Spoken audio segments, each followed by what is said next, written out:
We're the Meat Dudes, meat-obsessed, Wagyu-focused, source-driven, and barbecue-influenced. I'm Evan. I'm Tyler. All right, Tyler, man, I'm excited. We've got kind of a new format for the Meat Dudes. We're going to be talking about a few different segments each week here, and we're going to finish off with a really cool interview. So today, we're going to start with what's new in Wagyu. We're going to get into what'd you eat this week. We're going to talk about knowing your cuts. We're going to focus on the hanger steak. And then we got some hot takes, some rare opinions. So with that being said, let's get into the first thing. Let's do it. All right, what's new in Wagyu? Well, check this out, man. Technically, Get ready. Technically, it's not totally new, but there are new levels of prime that the USDA is not really officially introduced, but with the help of the American Meat Science Association and the USDA's Agricultural Marketing Service, they've actually come up with 3 to 4 new levels of prime. So I've heard it both ways. I've heard there's 3 levels, and I've heard that there's 4 levels. So it's kind of a unofficial, official thing right now, not technically launched by the USDA, but this is pretty awesome. This is what we've been asking for. Hopefully to become technical.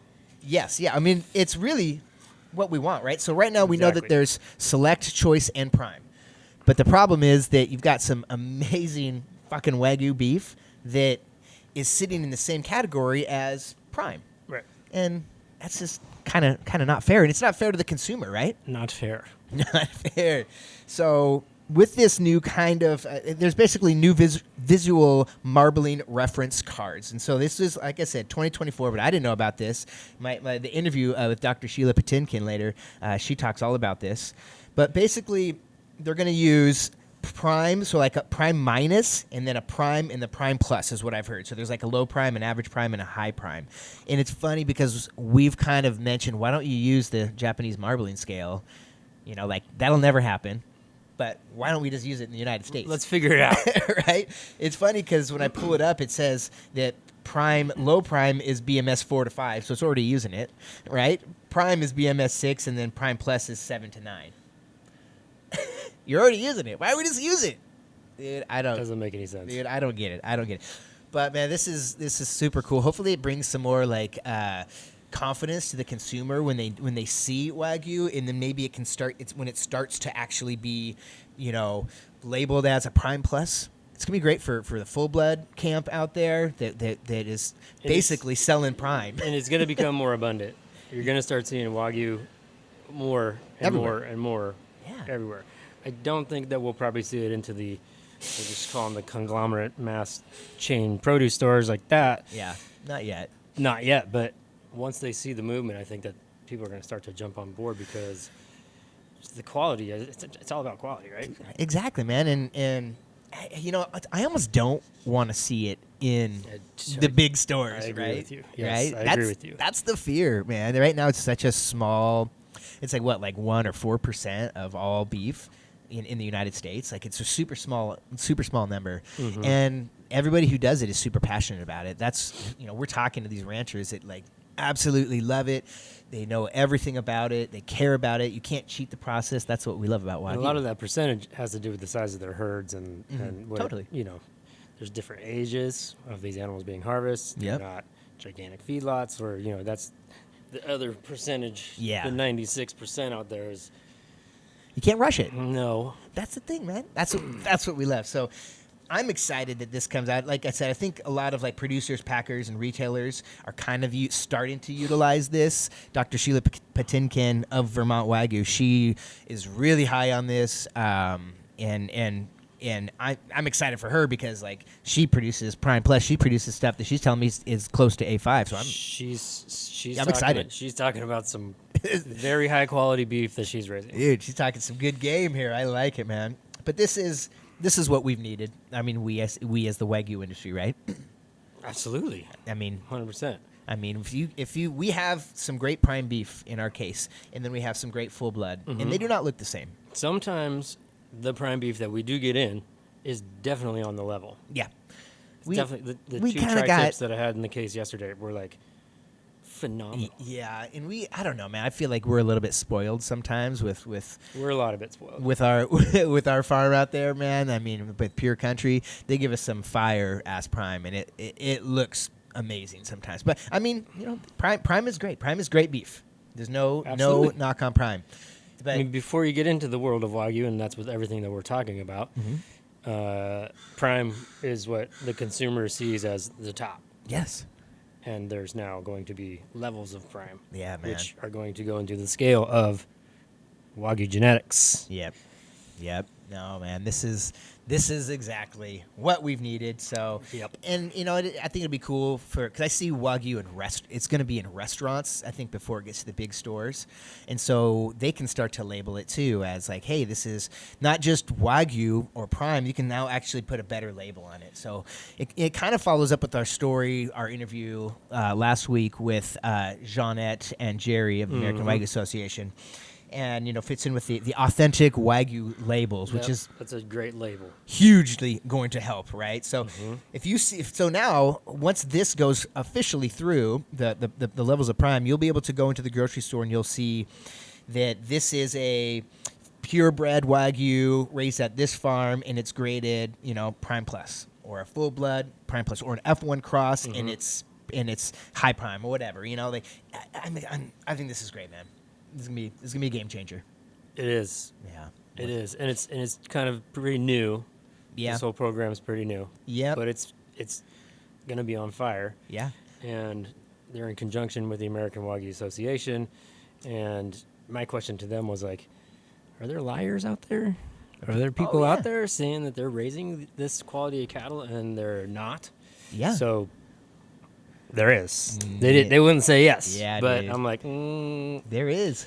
So that's going to certifiably make this label stand out. I totally agree, man. And some of the Wagyu that we get in, like I'll show it on Instagram and stuff, and people are like, that's not Wagyu, and I'm like, well, it is, but it's not the highest grade of Wagyu, So like, Right. I could say, well, yeah, it is. It's actually, this is like an average Prime, or I wish I could just say this is a BMS 4 or 5, Sure. which that would be a lot easier. But at least we'll have some levels here. So at least when I show one, I can say, hey, this is Wagyu, but it's not high Prime. This is right in the middle. Right. So, well, hopefully it builds some consumer confidence with Wagyu, because as you know, when you look online, there's a lot of shady stuff. We get a lot of lashing. We get a lot of lashing back too, talking about this stuff. Everybody does. There's man. like, it's Everybody not real. does. Well, I think with the authentic Wagyu label coming out and with the levels of Prime, I think in the next six months to a year, we should see a big difference. For sure. All right, Chef Tyler, what did you eat this week? A week does not go by that I don't eat superior beef products. I know, man. Does not go by.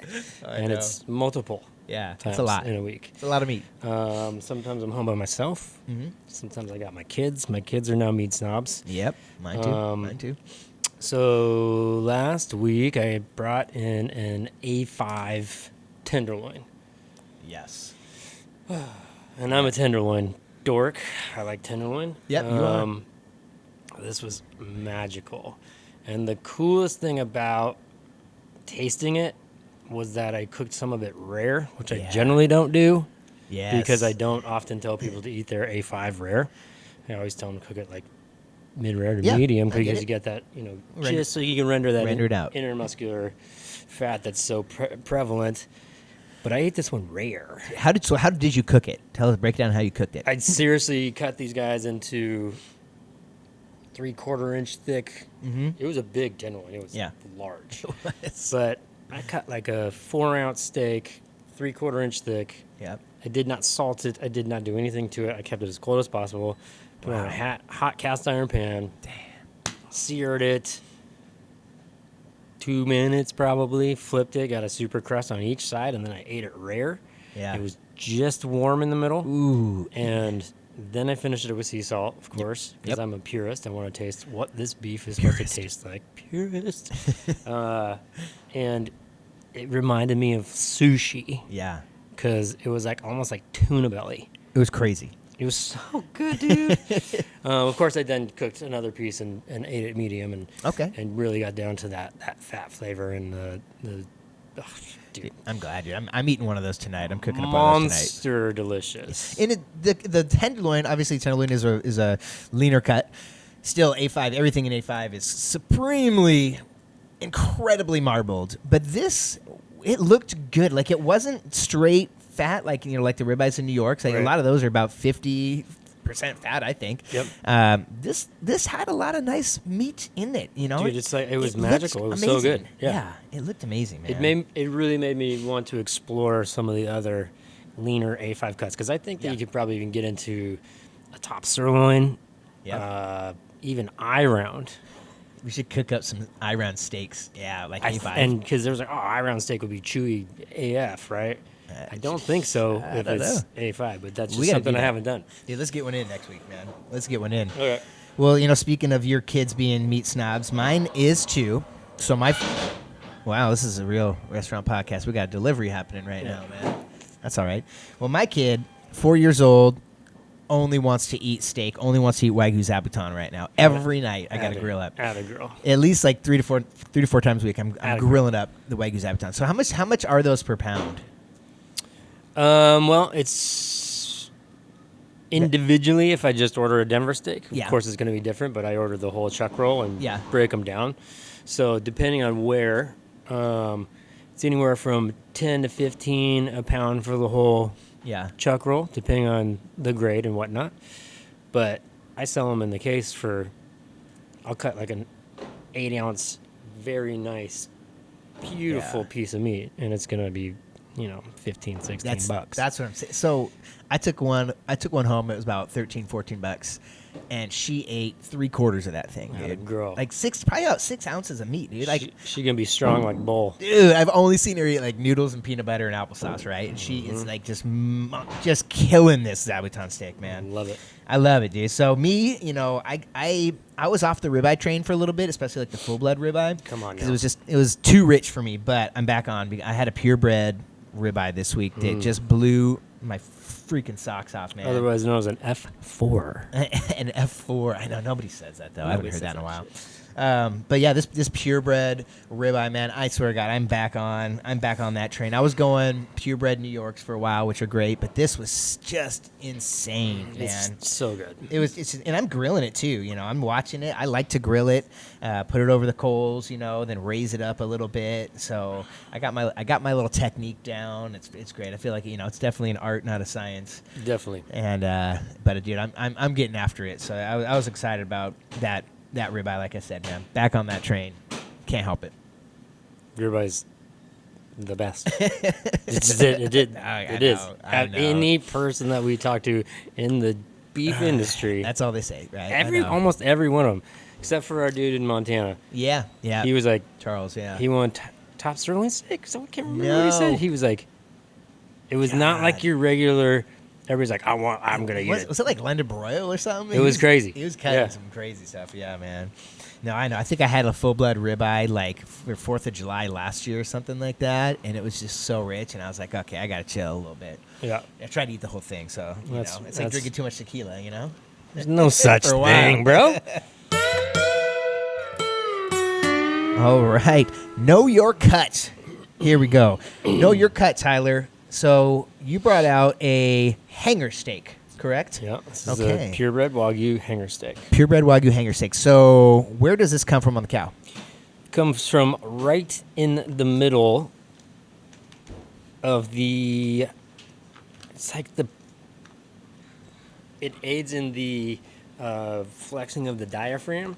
So why they call it hanger, because it actually sort of is attached to the bottom of the spine and hangs like that. Yeah. So there's only one. One. Right? Yeah. One tail, one tongue, Yep.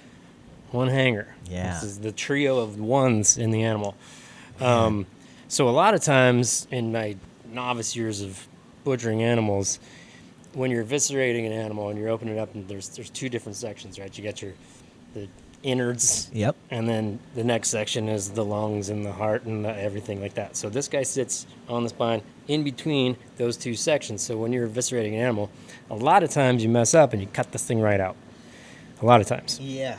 It's hard to harvest. Really? It is hard to Why harvest. it's hard to find? A lot of butcher shops don't get them? For sure. And Someone's gonna call you out and be like, "No, it's not.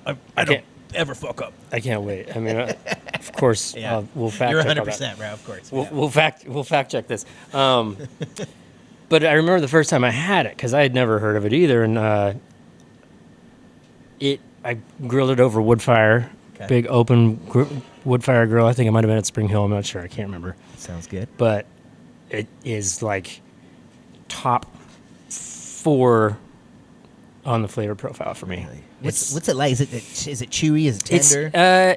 It's both. Okay. It's not going to be like a tenderloin. Yeah. It's almost kind of like a Terrace Major texture, to be honest. The Terrace.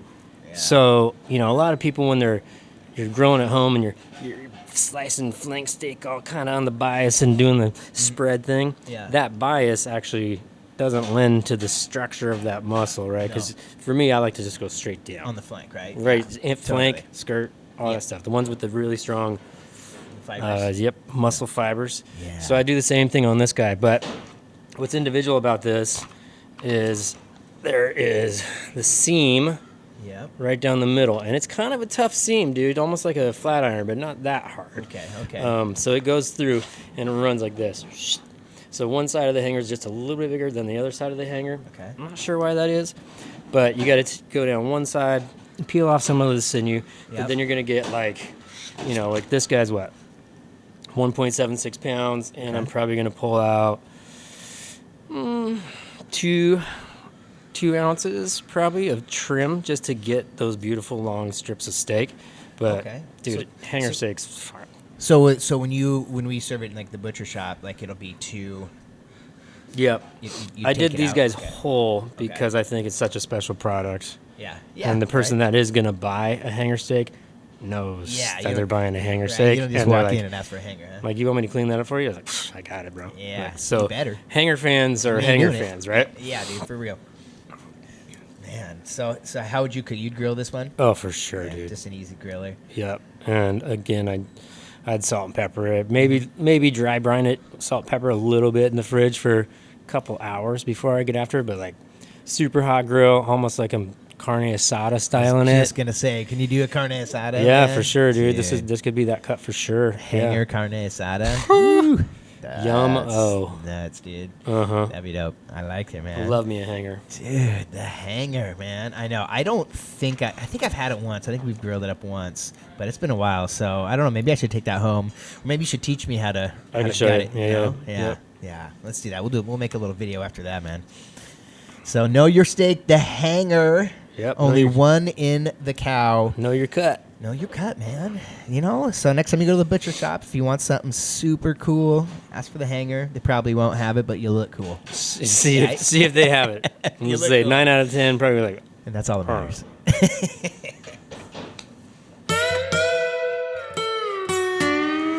All right, Chef Tyler, it's time for our hot take, rare opinion. Oh, here we go. So, our hot take this week is, oh gosh, get ready for it. I'm going to get ready to pull this clip right here. American Wagyu is better for actually eating than Japanese A5. Oh, that's a hot take, but like I believe it, man. Like I love A5. Like I love taking an ounce and just slicing it real thin and having some little amuse-bouches. It's great. But then I'm going to fucking eat my steak. It's a nice treat. It's a great treat, It's man. a nice treat. It's funny you say that because our homeboy Josiah Johnson Uh-huh. I'm like, hey, I got this A5. He's like, yeah. Yeah. And then I say, hey, I got this full blood New York strip. And he's like, I'll be there in 5 Yeah, minutes. cut me a fucking Give me 3-inch cut, Give me bro. 4 3-inch cuts. I got it. Like, So but it's true. It's true. And I know, like, I will say that, I mean, obviously you go to Japan and they do it so differently over there, how they're cooking it. And it is a great experience, and how they're how they mix it with all the noodle dishes and everything. It's outstanding, right? But if I just want to eat meat, dude, I'm going probably. It just depends on my mood, man. F1 cross, purebred, full blood. I'm going into that steak, man, and I want to eat that steak. And some of this stuff, some of this full blood is starting to get on that. Again, that high level. Again, I will agree A5, with you that whoop. we have been spoiled, and we are getting more spoiled because Yeah. we have now other ranchers reaching out to us and saying, hey, I heard your podcast. I'm Check gonna this send out." you. I'm gonna send you some stuff. Yeah. Oh yeah. And like just a couple weeks ago, we tried 100% grass-fed, full blood. Yes. That was nuts good. That was so good. I just want to touch on that real quick. When I was eating the rib cap of that ribeye, I couldn't tell that it was grass fed or that it wasn't like a super high end Wagyu. I couldn't tell when I was eating the body of it. Yeah, I could tell that it was grass fed a little bit, and it was amazing. And people are going for that. That spinalis is going to be almost double the marbling as the eye of the ribeye. I was like, this is like full blood Wagyu right here. Yeah, I tasted it. It was insane good. But for that eating experience, man, I mean, for that steak experience, I should say, not eating experience, because eating experience is a little bit different. Right. Yeah, that 85 is awesome. But if you want to just have a steak, bro, dude, I'm gonna eat that American Wagyu. Yeah. Oh, the whole thing. Wagyu, I'll take. Whole thing. Dude, eat that whole thing, dude. Next week we should talk about what American Wagyu actually is, because we had great discussions on that, man. Multiple. Dude, so we're going to post that on TikTok, and we're going to get lots of comments. It's going to be so fun. So many. I want to reply to everyone and be respectful, but it's really fun when we post that kind of stuff because it just gets everybody fired up. So let's talk about our comment of the week from Thomas Curry 908. Our guy. On on TikTok. So I asked people what they thought of when they heard the term American Wagyu. What is American Wagyu? And he goes, when I think of Wagyu, I think of a sick, dead cow. Angus will always be better than any Wagyu, in my opinion. I've tried several. Yeah. Even Australian. The best Australian. Man. Where do we start on that comment, dude? A sick, dead cow? Shut up. Dude, like, what are we talking about? You have no idea how happy these animals live. In every rancher that we've talked to, multiple ranchers that we've talked to, we've been to ranches and seen them in person. Yes. And they are the most docile, happy, nice creatures. Yes. And every one of our ranchers is super passionate about their animals. Mm-hmm. And it's just like, what do you mean sick, dead cow? What? Dude, it's this weird misconception out there that this Wagyu beef is sickly, and that's why it's so marbled. And there's an influencer, like a health influencer, who went online. I'm sure if anybody's out there that listens to us have had to have heard this person. God, I'm just going to say this person. We don't even want to say the name. Their comment. Well, yeah, and of course, they had the dark background. They were in the sunglasses, right? Like, so it was very professional. And they had the music and everything, so you just bought right into it. But it was terrible. Talking about how Wagyu cows are sickly and they can't even have their own babies. Like, oh my god! It was ridiculous. So it was really cool because Arlie from Bar R Wagyu, our good buddy, she sent it to me and was like, "What the hell is this?" And I was like, "This is ridiculous." And so she actually got on the Discover AG podcast and myth busted the whole goddamn thing. So you guys got crushed it, dude. She crushed it. Also, she kind of knows what she's talking about. She really knows what she's talking about. Also, her dad is like the professor, the dude of a Wagyu, the Godfather, man. So get over to that Discover AG podcast. That was a really fun listen. And she crushed it. But it's funny that a lot of people kind of think that, and I don't know if it's just that like people love, like, they're super like pro USA and they're like Angus only and this comes from Japan and I don't like it. I mean, not like in a racist way, but just like ridiculous, Yeah. So I don't know. It is funny to me too when you think of people say that it's a sickly cow. First of all, it's predisposed to intermuscular marbling. Like, we know that it was a work animal, and it has got the most amazing intermuscular marbling of any animal.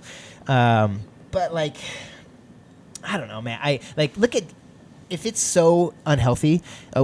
It comes from Japan. Like, are the Japanese known for being very unhealthy over there? And they eat a lot of Wagyu beef. Yes, they do. And so they live to be like 150. They're like one of the healthiest countries, right? I could be wrong. You might fact check me on that, okay. But drink some green tea. Have from the eye test. Eat some Wagyu beef. From the eye test, they're pretty damn healthy, dude. Man, so I don't know. It's just starting with that. It's so ridiculous, man. It's really funny that people think that, and hopefully we can keep giving more education, and when I'm answering these questions, like, I'm not trying to be a dick. I'm just like, well, yeah, First of all, that's just wrong. It's just completely untrue. You don't have to like Wagyu beef. That's totally fine. It's just the misinformation that kills me. Right.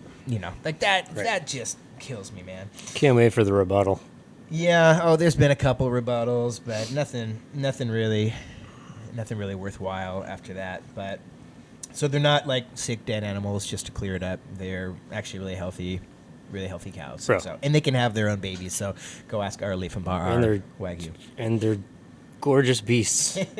Dude, they are gorgeous. I got a crush on Arlie's oldest bull. Oh yeah, I know you do, man. I love him. I know. Sugar Tony. I know, man. God, we got to get back out there. Yes, we do. Dude, well, to wrap it up here, you got to stay, keep on listening here because I have an amazing interview with Dr. Sheila Patinkin of Vermont Wagyu, man. And I got to sit down with her. She is an old school Wagyu rancher, ex-pediatrician. She really knows what she's talking about. She was the president of the American Wagyu Association for years. She's so passionate about raising her full-blood cattle out in Vermont, and she's going to send us some. So she claims that she has some that's really close to A5. Cannot wait. And I'm like, send some. I emailed her yesterday. I'm like, dude, send it over. Let's here's our mailing address if you don't have it. Yeah, for real, man, for real. Let me know. I'll be waiting on the doorstep for that. But it's cool. She's super passionate about the meat labels. She really gets into, the authentic Wagyu label. I got to ask her a lot of questions about that, which was really, really fun. In obviously the Prime and Prime Plus in full blood. And the new certification. Yep, all that certification stuff. So it was really cool. She's super passionate. After the end, she actually stayed on the phone. We were talking for like another 20, 30 minutes offline, man. So it was cool, man. She's definitely worth an amazing listen. We're going to put it on our YouTube as well, so you can go down there and listen to just the interview. Good people. Like. Good people. Yeah. So stick around for the Dr. Sheila Patinkin of Vermont Wagyu, and we'll see you soon. Dun, dun, dun.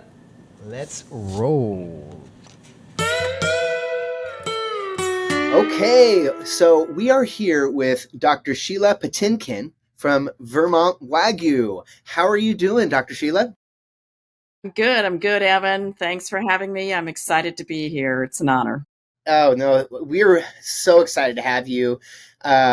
Your background in Vermont Wagyu, you're kind of an old school Wagyu person, I like to say. So I'm very excited to talk to you, get your input, get your background. You've had a lot to do with the American Wagyu Association, Wagyu in general, truth about labeling. So I'm really excited to get your perspective from someone who's been doing this at a very high level for what in Wagyu terms a pretty long time, because Wagyu is fairly new to the United States. So with that being said, can you just talk about how you got started with your specific background and what led you into Wagyu and how you started Vermont Wagyu? Sure can. So Evan, when I started as a young girl coming out of Springfield High School, I gravitated towards Chicago, University of Chicago specifically, and did medical school training in Chicago.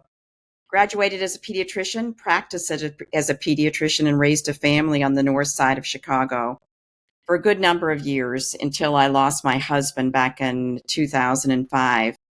And with that, my children were all grown. I was looking for a place to go and ended up back near my family in Vermont, in Springfield, Vermont, which is where I graduated from high school from. So I did a full round trip back to Springfield, Vermont. So you're in Springfield, Vermont.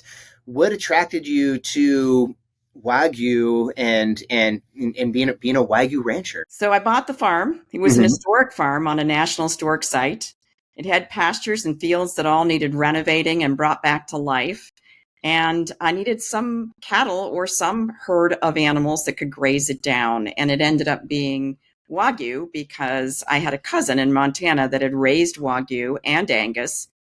And he felt that it might be a good niche to be raising Wagyu in Vermont. It was an artisanal place to be raising the first in class kind of animal that Wagyu is.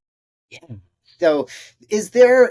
Man, I hear Montana. There's a lot of Wagyu that's being raised in Montana. We talked to a lot of people there. We're actually going to start working with a new producer in Montana.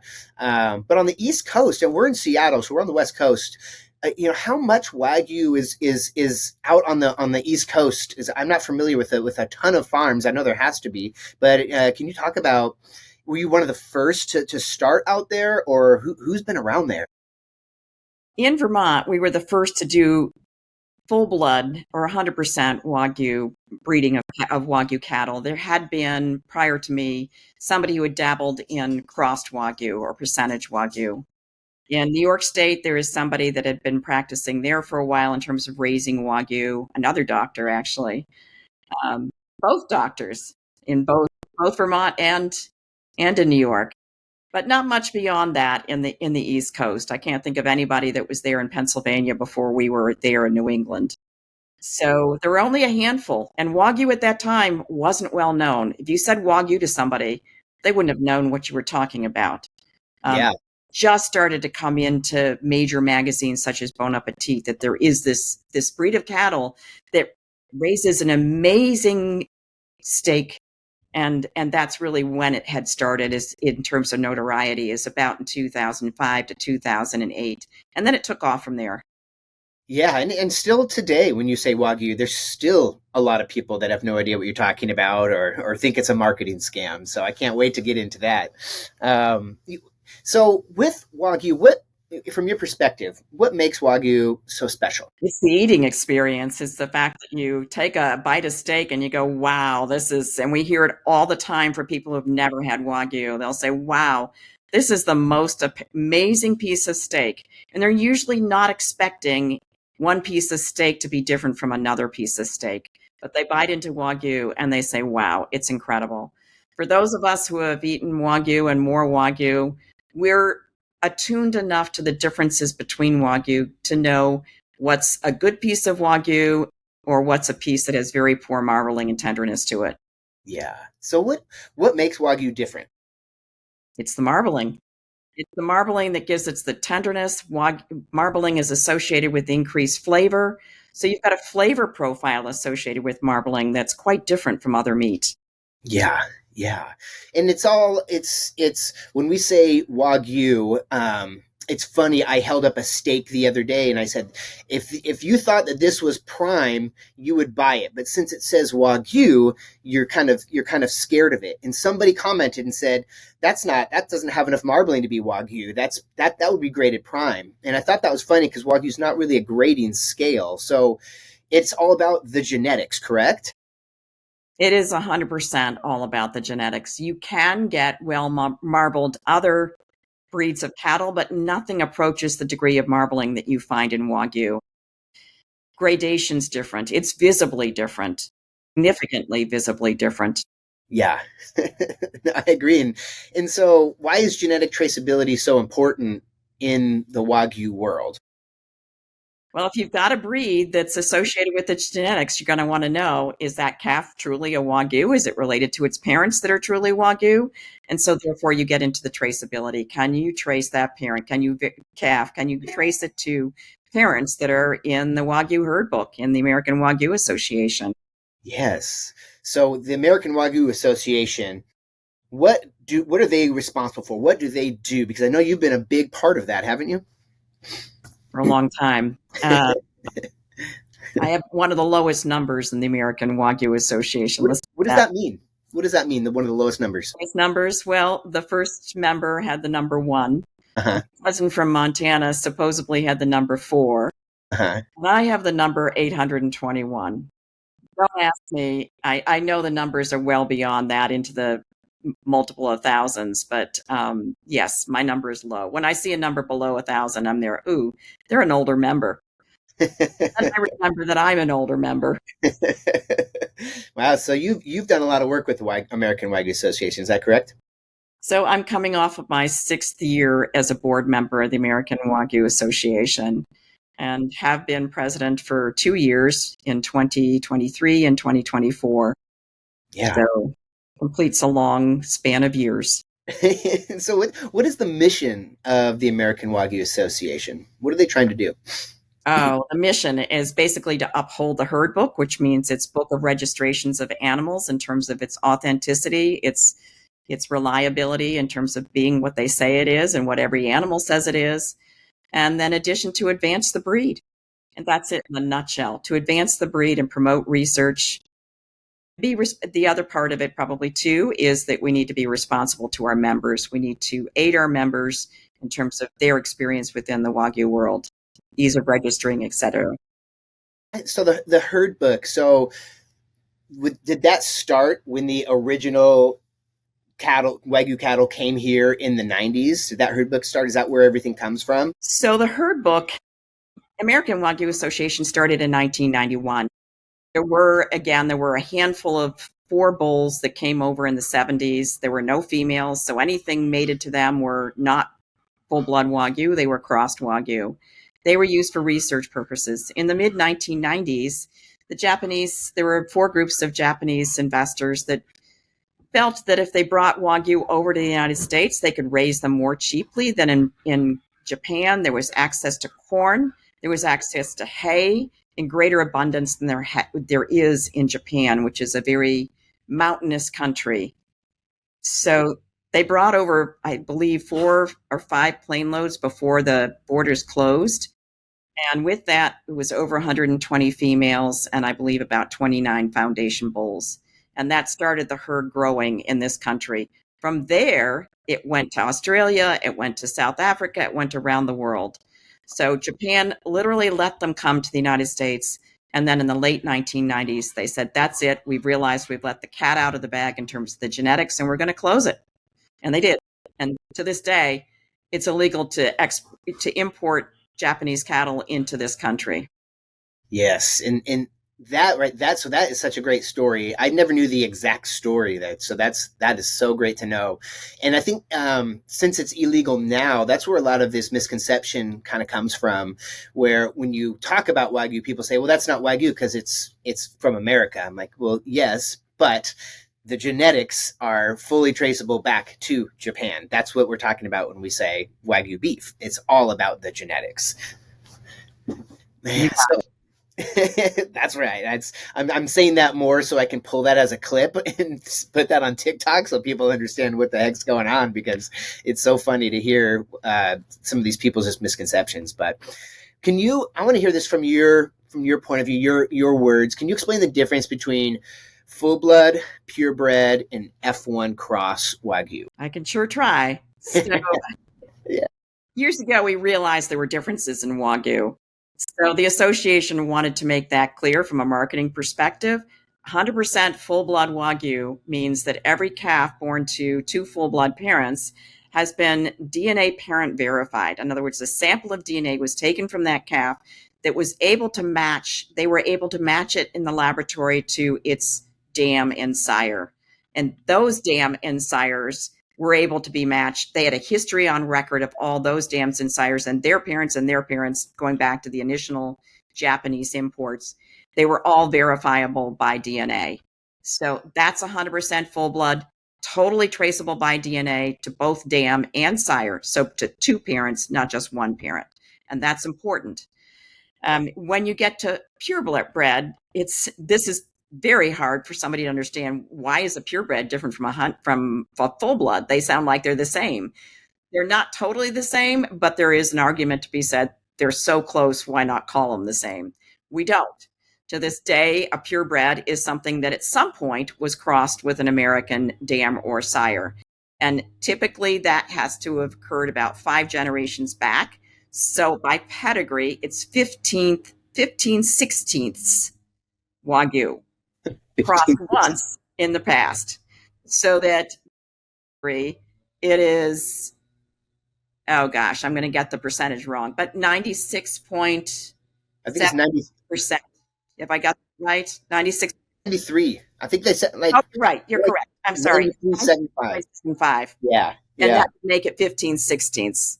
Yeah. So it's 93.75%. Now you get down to percentage Wagyu. What is that? That's if you were to take anything from any other breed, unregistered, registered, whatever the other breed might be, and you cross it back to either a purebred bull or dam or a full blood dam or sire.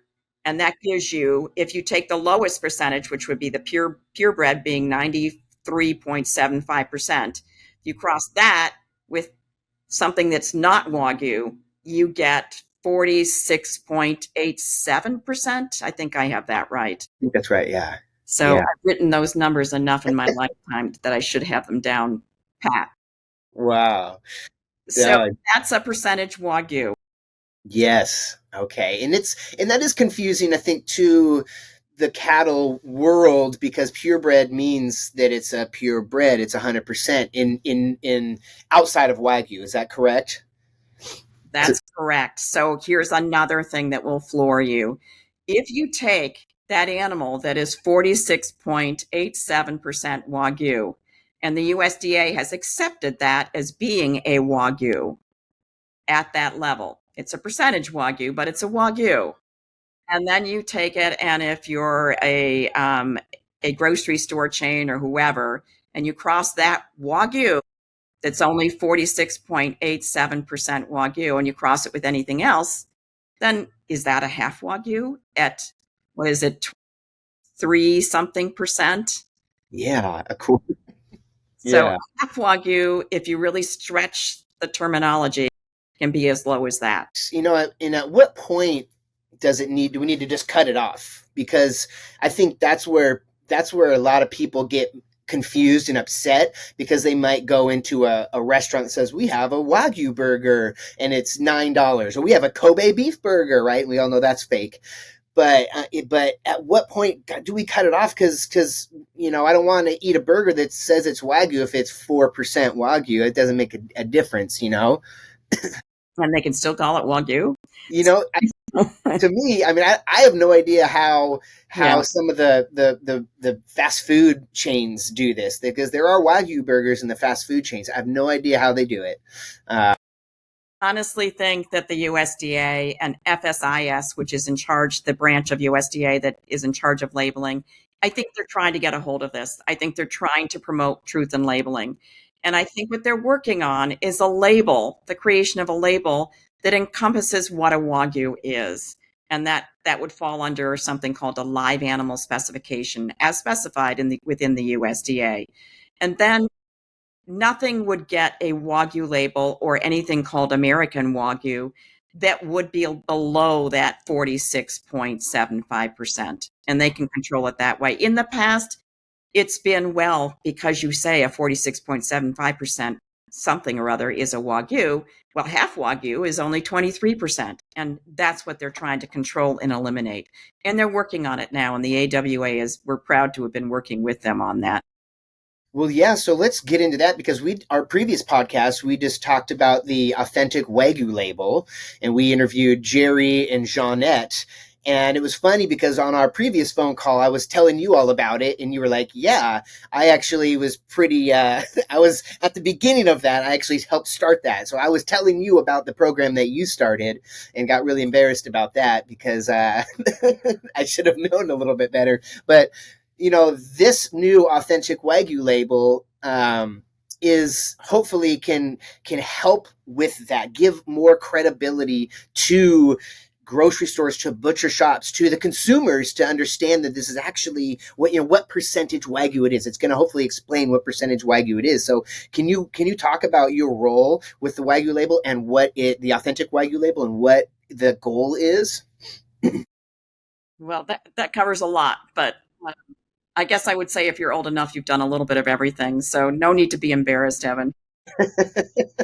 So Great. Going back to the beginning, I think when we first started the Authentic Wagyu program, or started a committee and started working on it, there had been a lot of confusion back in around 2014. There was a series of articles that came out about fake Wagyu. And they referred to as fake Wagyu as being just that, Wagyu that was a percentage Wagyu cattle. It wasn't from Kobe. It wasn't from Japan. It had been crossed probably. And they even used the term loosely to full blood Wagyu, saying that's fake Wagyu. And because it wasn't from Japan. So I think what we are working on in this country is a label developed by the American Wagyu Association that the USDA can get behind and help support us with a shield or a claim as to exactly what that Wagyu is. So we're using those three categories that we just talked about, full blood, purebred, and percentage Wagyu. And we're actually trying to develop a label that encompasses all three. We've come up with two different programs within Authentic Wagyu, one which loosely defines it as Wagyu, which has reached a quality bar of upper prime, or the second highest. It has to pass the second highest level of prime to get into, and a claim which has DNA parent verification for one of the two programs. So with one of the two programs, it's very strict. It's called the Process Verified Program. It is a verified program versus the certified. That's way too complex to get into. But in the verified program that's more stringent, both parents have to be DNA parent verified. In the one that is just certified, it only has to have one parent that is DNA parent verified. So it's a much less stringent program, but both programs, they have to have a high degree of quality. There is no other program in the country backed by the USDA that has such a high level of marbling in it, at least at this time. There may be a year from now, but they're not there now, and partly because they don't have the cattle to make it. They don't have the genetics behind the cattle to make that marbling grade. So I probably left off a little. Please jump in where I've left off details. Yeah, no, I mean, for me, from like from a consumer perspective, I think that's what's needed, because if I walk into a grocery store and it says Wagyu, I'm looking at currently, when I see it now, it's usually Australian Wagyu that is in most grocery stores. It feels like they're mass producing it and shipping it over here, and it doesn't look great, and I think, and I understand Wagyu. I love Wagyu. I know I've had full blood, I've had A5, I've had everything, the whole gamut. And when I look at it, I'm like, that doesn't look great. And I would just love it to be more specific on what it is, because maybe it is a 46%, and maybe it still has great marbling. But when I think when I think Wagyu, I'm thinking of a little bit more marbling, right? And and I understand it. When somebody who doesn't understand it thinks Wagyu, they're thinking this thing looks like crap. And, this isn't real. So it would be really great to have that, so people could understand, oh, hey, this comes from this farm and it's 50%, F1 cross, or it's purebred, or it's full blood, and they can make that choice on, by actually seeing that label, and know that there's a little bit of consistency, and know that it's been verified. Because if I just look at the stuff coming from Australia right now, and I don't want to just nag on Australia, but it doesn't look great, and I think it's hurting the Wagyu. In my opinion, it's hurting the Wagyu brand when people go to the store and see it, that it just kind of looks okay. Well, you've hit some of our biggest beefs, no pun intended here. But I think just to give you a little more information about the Authentic Wagyu program, we make three claims with the verified program, the most stringent one that it has to be born, raised, and harvested in the U.S. and on a particular farm. So that gives it traceability, as we call it, right back to the farm where the animal came from. And you can actually, if you see a steak advertised in a restaurant with the Authentic Wagyu label on it, and it's part of this verified program, or it came from part of this program, you can actually take a sample of that steak raw, not cooked, because that denatures the DNA, but you can take a raw sample of it. You can send it off to the AWA in a vial, and they will tell you exactly who the dam and the sire are of that piece of steak. So you will know the farm, you will know what animal the animals they calf came from, and you will get the degree of Wagyu that was in that animal. And was it a full blood, percentage, or purebred Wagyu? In the Process Wagyu program, so with that program, with the verified program, you will get authenticity in terms of who its parents are, its pedigree. You will get traceability, born, raised, and came from a farm from the U.S. And you will get quality, because in order to get that label at the plant, that carcass has to meet the second highest level of prime in the United States. So USDA prime. So yeah. It's got quality, it's got authenticity, and it's got traceability. In the other program that we're featuring, again, it won't get the traceability piece. You can't take a steak and trace it back to the parents, but you will know it has the quality. You will know it meets the criteria within the USDA plant that it is, in fact, a Wagyu.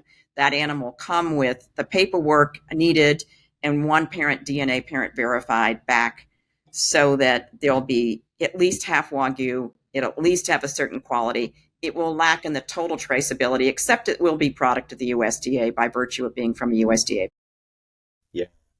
That's what I mean. And that's what we're looking for. Traceability, know the quality. Is it going to say full blood, purebred, and percentage?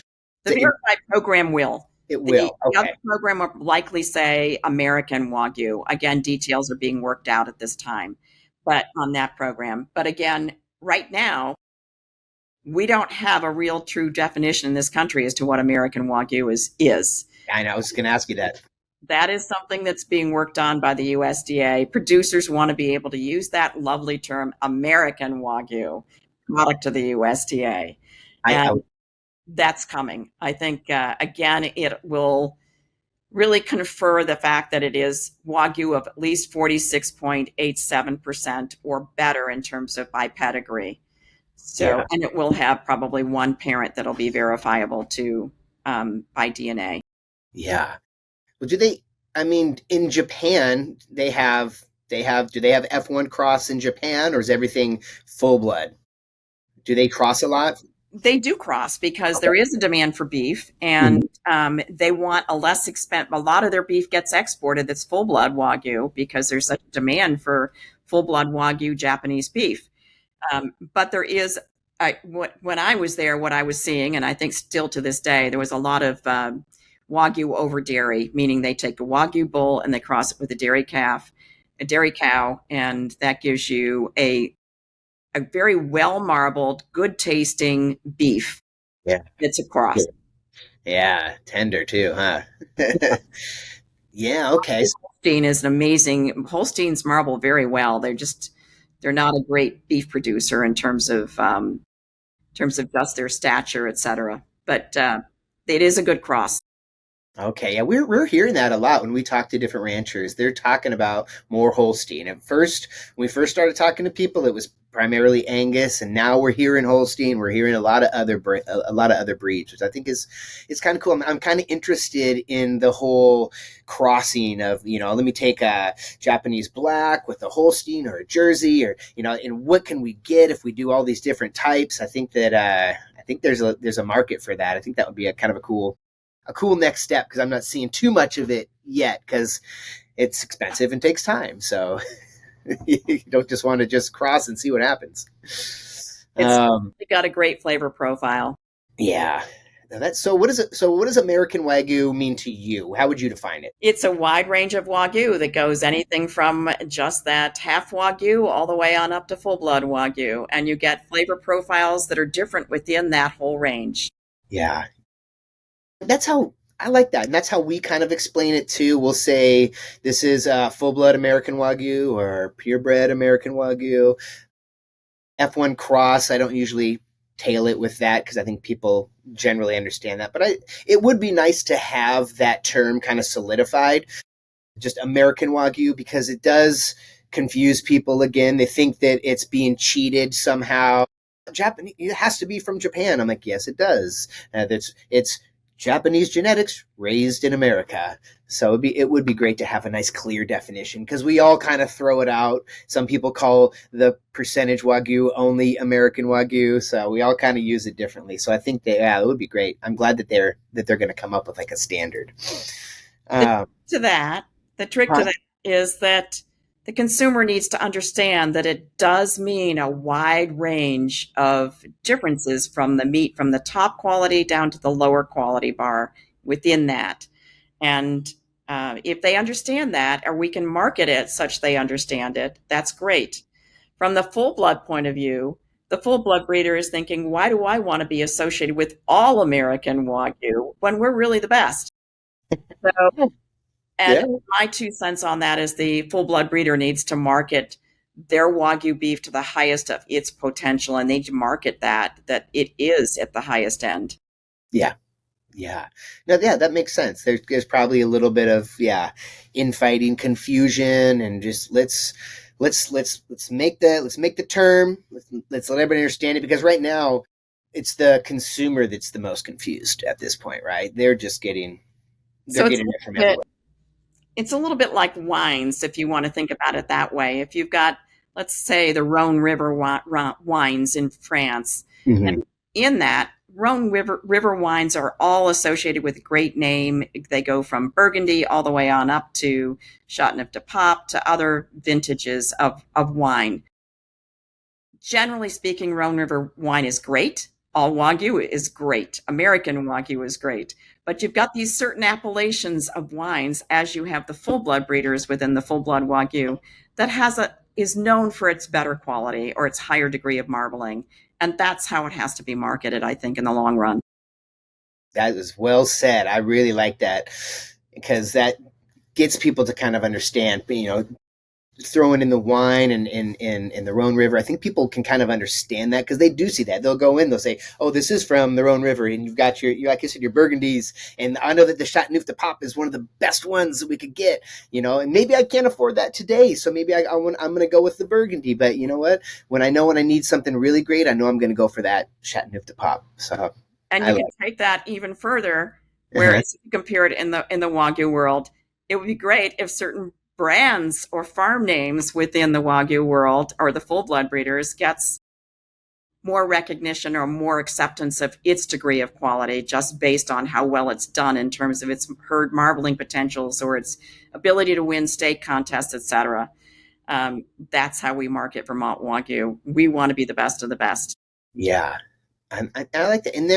And to me, with Wagyu, and there are so many different types, and there's so many different types of people who enjoy. There's so many different types of consumers out there, and that's the one thing I really do like about its variety, because when I'm talking about different types of steaks, sometimes a full blood ribeye might be too rich for me, might be perfect for somebody else. Maybe I want a F1 cross ribeye. I think there's a lot in there that people can understand and play with, and experiment with, and that's why I love the versatility of it.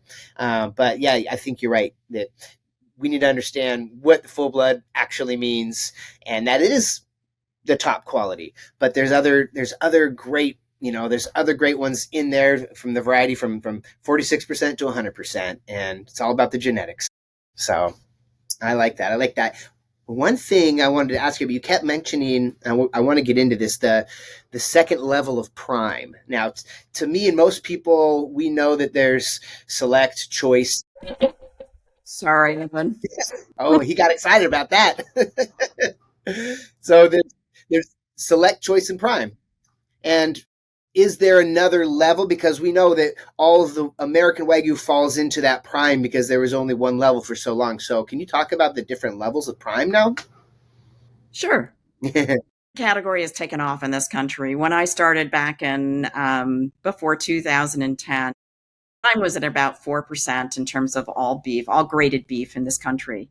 Now, today, I think it's at about 11%. So it's grown, it's almost tripled in size. And I think there's a tremendous demand for quality. What prime is, it's a grading level that USDA has established. At, again, when I started, there was one level of prime. They were working on the second level. And I remember at a conference that we had, a small regional Wagyu conference that we had with the USDA present back in 2018, we had talked about the fact that there was only one level of prime. It didn't begin to cover the marbling potential within Wagyu itself, which was all well beyond prime. And at that point, we talked about it and then and pushed for more levels, more of an ability to differentiate all the different grades of Wagyu prime. So in 2024, lo and behold, the USDA came out with not just one, but four levels of prime. And that helps quite a bit, but we still have an added problem that they develop the levels of prime, we make Wagyu better and better every year in terms of marbling. So I think, just to put it in perspective, The average Wagyu beef at Vermont Wagyu is probably at about the third to the fourth height, right at the very top of the USDA levels of prime. And that's the average at Vermont Wagyu. So there's more to go. We have to push for even more levels. Wow. So there's 4 levels of prime. 4 levels of prime now. Okay. That was so necessary. I didn't know that happened in 2024. Gosh.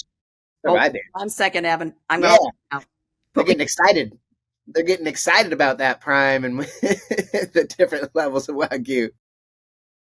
I love it. That is so funny. They got going. They got excited about that prime levels, huh?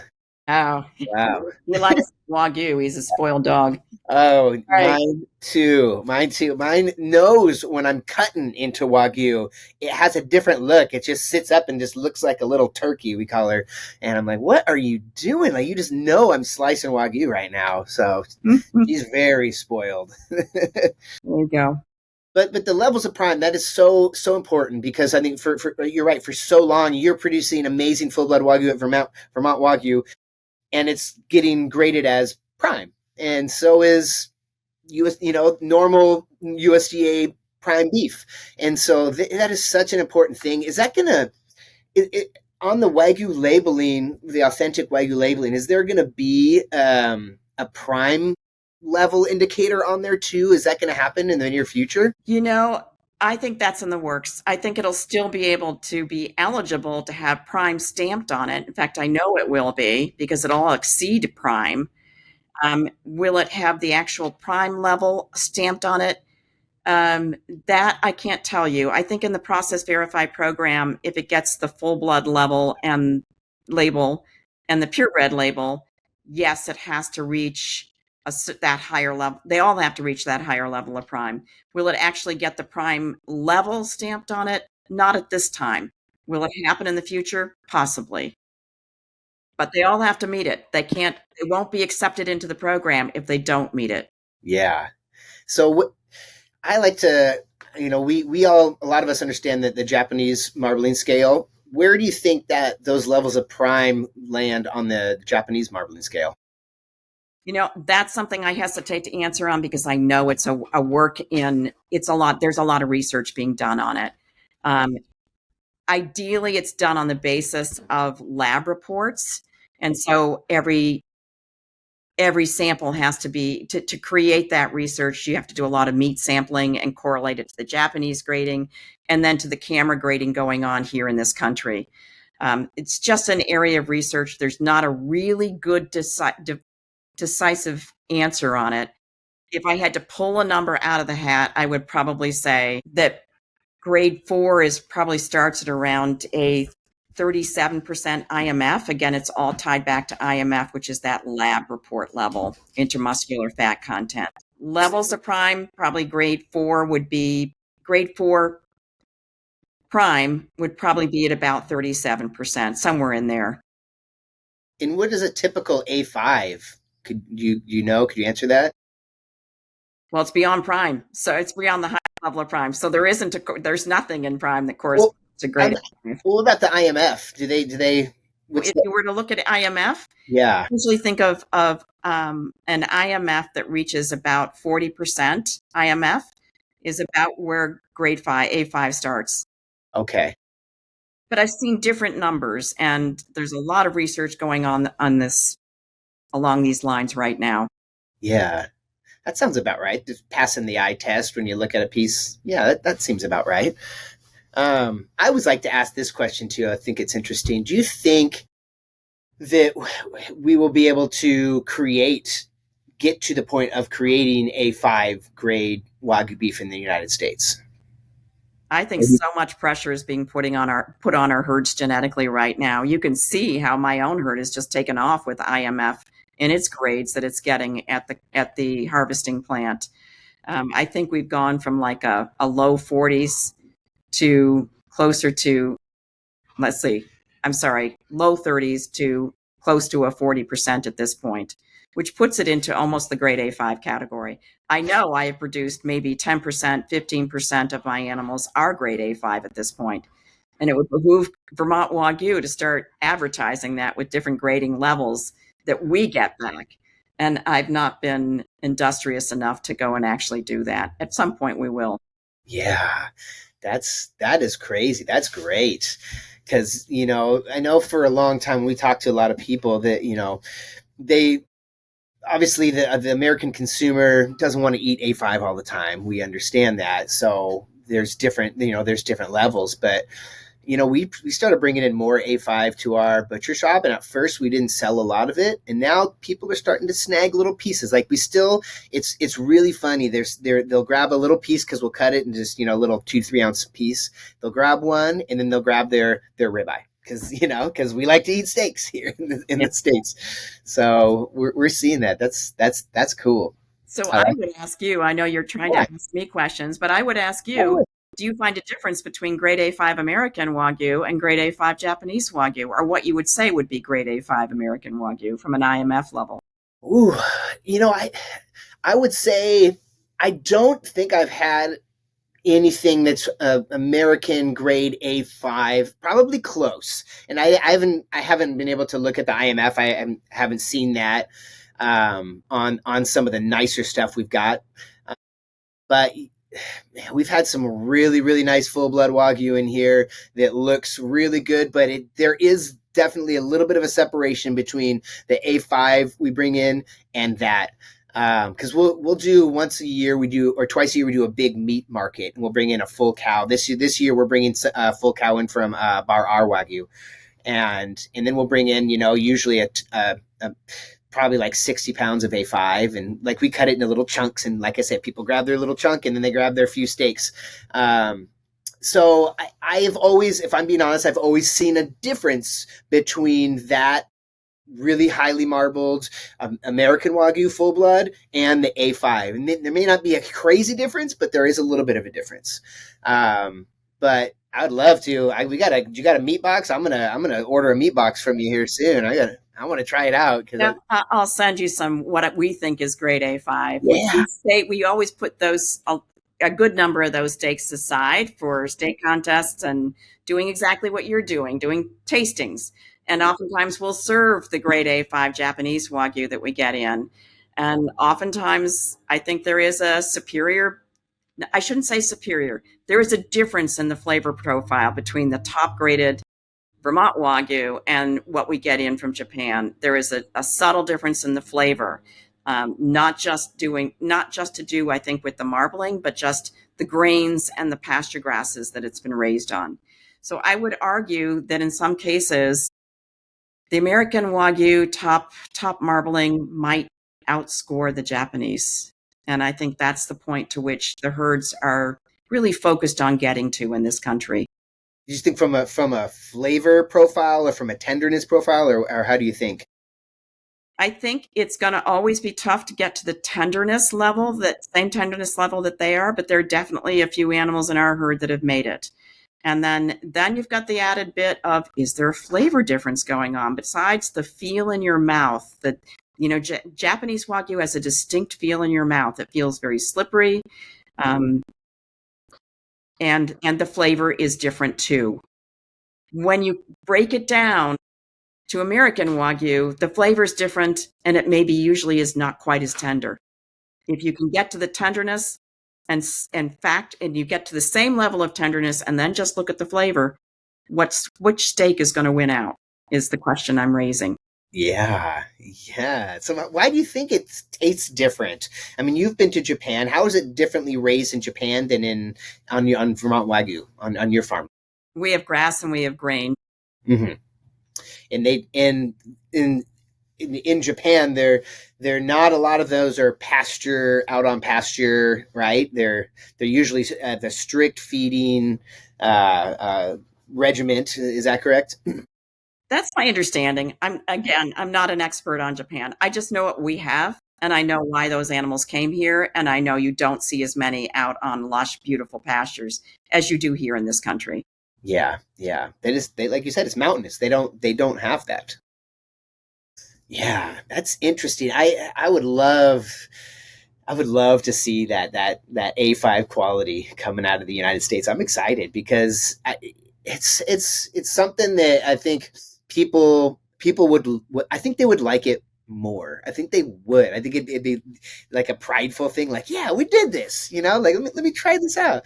So that's really interesting. I can't wait. I've talked to a lot of people. A lot of people, say, I don't know if we can get there, or maybe I'm working on getting there, but I'd love to try some. So an amazing statistic that you can get out of Digital Beef, which is the American Wagyu Association data bank, you can look at your total herd average IMF trend or marbling trend over time. So you get one line for my herd that goes back to 2010 when I first started harvesting animals.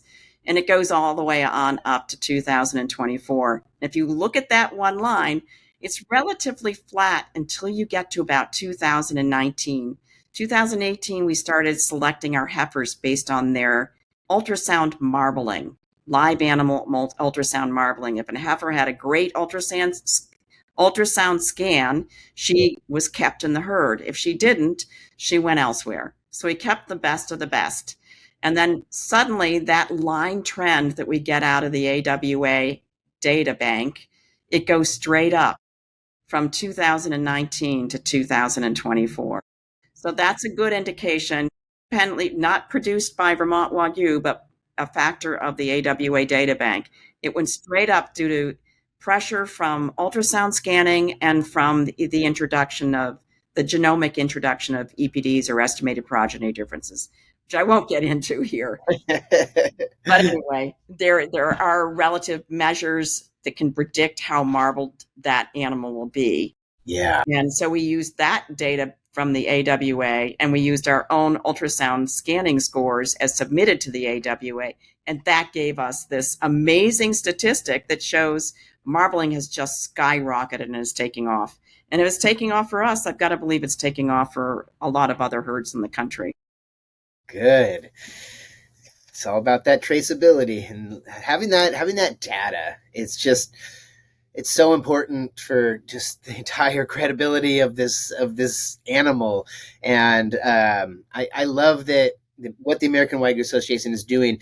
And it just gives us so much firepower against all of the crazy people who are saying this and that about Wagyu. What's one of the wildest things you've heard about a misconception about Wagyu beef? I hear all the time, oh, that can't possibly be Wagyu beef. Right? Sure, you have to. Yeah. Yes. And then you go into, well, we have DNA parent verified all the way back to the first Japanese Wagyu that came over. Interestingly enough, what we have on the first Japanese Wagyu cows that came over is nose prints. I don't know if you know that piece of it, but that is the fingerprinting method instead of DNA parent verification. What they did back then was they had a nose print, which was like a fingerprint. Yeah. Of every animal that came over, and it was traceable back to its parents. Okay, yeah. So when we first ordered we brought in our first A5 Wagyu, we got the nose print certificate and everything like that. So we were like, oh, it seems official. I like this. So they're still doing nose prints. Yeah, good. Just keep it official, for all the haters out there. Yeah, we get that a lot, that it's fake Wagyu, that it's not real, that it has to be raised and slaughtered in Japan. Like that's it. And it's funny to me how those misconceptions just come about. But another one is that red meat is horrible for you. We hear that all the time. You shouldn't eat any red meat.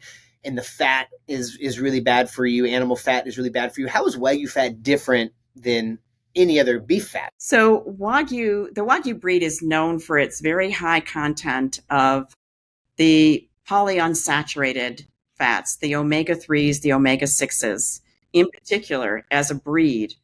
And that's the fat that you see that creates the marbling that you see running throughout the eye of the ribeye steak.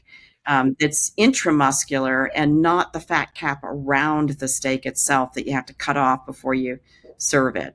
It's, again, the fat that you don't see once you cook it. It all melts and absorbs right into the meat, and it creates the tenderness of that steak. So that's the intramuscular fat content. That's what's so special about the breed, and it happens to be very high in omega-3s and omega-6s, which have been noted to have some healthy benefits in the nutritious world of humans. Nutrition world of humans. Yes, yes. And I did, if you don't mind, I did like your take on our phone call originally about, when I asked you about the fat and maybe it's a healthier fat, you said to me, hey, like back off a little bit, you can't go out there just saying everything's fine and you can eat as much as you want, but it is different. And you had a great take on why you think it might be healthier, just from a doctor's point of view. So the research shows that it may confer healthy benefits. And the may is based on the fact that A, it is high in omega 3s and omega 6s. B, the fact that Wagyu in general there's been a bit of research on it, which suggests, again, it's only a suggestion based on small sample sizes, that it may decrease the heart risk in humans who consume a high portion of Wagyu beef. So that's not as well documented. Again, the research scientist himself uses the term that it may confer some healthy benefits. But the way I think about it is that omega 3s and omega 6s generally they melt at a lower temperature. So if you have a hunk of Wagyu steak that's sitting there on your counter and it has a high degree of intramuscular fat or marbling to it, it's going to start to look mushy when you get to room temperature, when you bring it up to room temperature, which is why we always tell people don't bring it up to room temperature, cook it before it gets there. And it starts to look mushy. That's because the intramuscular fat has started to melt. So if you think about that steak in your body and any human's body, it's melting, it's becoming watery. Whereas a steak that doesn't have all that omega 3 and omega 6 fat content, it's going to have fat that's going to stay more clumpy, less watery. It's not going to run through your body. It's going to get stuck. And that's how I think of it in a very simple layman's terms. It's going to clog up your arteries more readily than a watery Wagyu steak that melts at a much lower temperature. That's a very simple layman's child's way of looking at it, is how I would say. No research behind that. I like it though. Oh my gosh. So when we're talking about these great steaks, what's your favorite steak to eat from a Wagyu cow? I love the ribeye. Mm-hmm. I also love the Denver. Yes. Also called the zabuton, as we talked about before. That's all my daughter is eating right now is peanut butter noodles and Wagyu zabutons.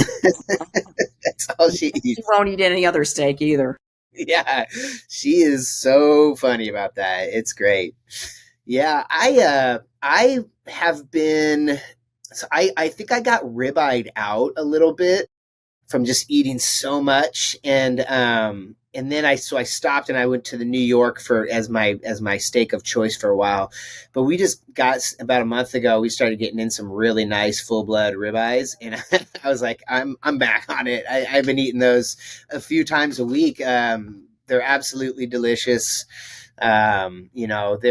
We cut them kind of small, so they're not huge, and they're probably about 10 to 12 ounces, which, is big, but not crazy. And it's just to me, gosh, it's just one of the most amazing cuts. I'm back on it. I love it so much. And I grill it. We talk about how you should be careful grilling your Wagyu steaks because you don't want to set your house on fire. I grill the heck out of those things and just watch it and get great grill marks on it, cook it to about 130 and let it rest. So now when I come in from the house and I have all my steaks, my daughter goes, "You got to let it rest, Daddy." She's 4 years old. She already knows. I love it. I love it. Oh man. So let's get ready to close it out. I want to thank you so much for your time. This has been so amazing. And I got one more question for you. What do you think what's one thing that you wish every steak lover knew about Wagyu? I think to understand that it is an artisan steak with a most incredible flavor, but you don't get there easily. It is harder to produce, needs to be cherished, needs to be recognized for the fact that it's not, at this point in time anyway, it's not your routine grocery store steak. And therefore, It will cost a little bit more, but it's going to be well worth it. It is a very special treat. Even in our family, it's a special treat. But that said, we won't eat any other steak because this doesn't compare. I know you can't. After you have So, beautiful Wagyu, it's hard to go back after that. and it gets So embarrassing because you won't eat steak from a restaurant unless you know whether or not it's Wagyu. I know. Oh, I know. But hopefully now with the American Wagyu, authentic label, more restaurants will carry it and maybe and showcase that and market that and brand that, because that would be our Just goal. think about how many restaurants have marketed it as Wagyu when it's not Wagyu. Or we get the Oh, Vermont Wagyu, restaurants in Vermont that have advertised it as Vermont Wagyu when it's not Vermont Wagyu. see, that's terrible, right? And it's been so hard to disprove for a long time. You just have, because a lot of people have never had it, so they don't know. They're like, "Oh, this is pretty good. Okay, that's great," and they don't know the different levels. Like this should be blowing your mind, and it does. Wow. Well, where can with Vermont Wagyu, where can people find you and learn a little bit more about you? So we are a major e-commerce producer. We do one thing extraordinarily well, which is we take it from our farm, we harvest it locally, and then we distribute it across the country directly from our farm. So you can go on our website at www.vermontwagyu.com and you can buy and get it shipped to wherever you are in the United States and well, we've actually shipped to Hawaii and Alaska as well, so we can do those. Hey, how many cattle do you have right now? So at the moment, we have about 240 cow-calf pairs, which is oftentimes how people rank the size of your herd. Okay. So you gosh, East Coast, it's funny. I think I asked you on our phone call about calling it Kobe versus Wagyu on the East Coast, because I heard that and I didn't know if like the Wagyu term is really popular over there, but you disproved me. You said no, we call it Wagyu. Call it Wagyu, and I think we've moved beyond that. You don't hear too many people being confused anymore between Kobe and an American Wagyu or Wagyu in general. They understand there's a difference. Yeah, yeah. Thankfully, we've gotten that far. Now the next step is to showcase that American Wagyu can be full blood, purebred, and F1 cross. And there's differences between those three, and you should cherish every single one. And hopefully, we get the labeling comes out. It's gonna slowly start coming out, and people will build more credibility with the consumers. And after that, we just got to keep producing more beef so people can eat it, because once they have it, people will come to our meat shop and they go, I don't go anywhere else. I make an extra stop here because it's different. I can't eat another steak. I can't go to a steakhouse. So it ruins people. So be ready for that, people. Well, Sheila, thank you so much. I really appreciate your time. I know you're so busy. You do so much for the Wagyu community. It was really great to talk to you. Everybody I talked to, I tell them, I'm talking to Sheila next week. And everybody was so excited. They're like, oh, you're going to learn so much. Get ready. So I really do. I've just been around a long time. That's all I can say, Evan. You build up a little bit of knowledge if you've been around long enough. I love it. Well, thank you so much. It was a pleasure. I appreciate it. Again, as I started out, it's an honor being here with you. Great. Well, we will see you. Me and Tyler are going to be at the American Wagyu Association conference in September, so we'll get to meet you there for sure. Unless we meet you at Bar Our Wagyu before that, who knows? Maybe they'll do something, and we'll all be there. I'd love to get to your butcher shop someday too. That would be a lot of fun. We'll make it happen. All right. Take care. We'll talk to you soon. All right. Bye now.